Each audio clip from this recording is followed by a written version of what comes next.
Hello everyone.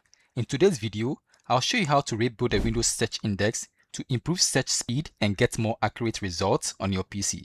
But before we begin, don't forget to support the channel by liking this video and subscribing for more helpful tech tips and tutorials. Now let's get started.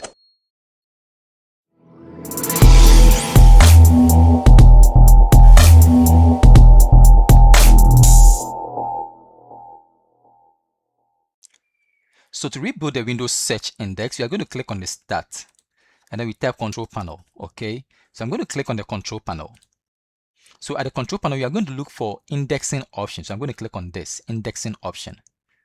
So at the indexing option, we are going to click on Advanced. So at the Advanced, under Index Settings, under Troubleshooting, you see Delete and Rebuild Index. So I'm going to click on this Rebuild. So what this does is Windows will now delete the old search index and then create a new one, okay?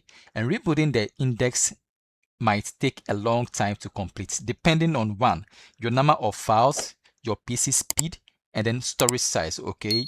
So some views and search results might be incomplete until the rebuilding is finished. So you're going to click on OK.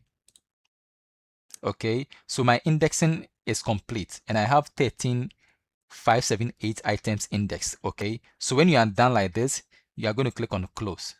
And then you can close your control panel and then you can try your search again to see if it's very fast. Okay, so if I'm going to search for, let me search for event viewer. So let me click on that and let's see the search results for event viewer. Okay, so now you see we've rebuilt the search engine, okay, for Windows. So this brings us to the end of this quick tutorial. Please, if you find this video helpful, please consider supporting the channel by clicking on the subscribe button and liking the video. Thank you for watching and see you in the next tutorial. Bye bye for now.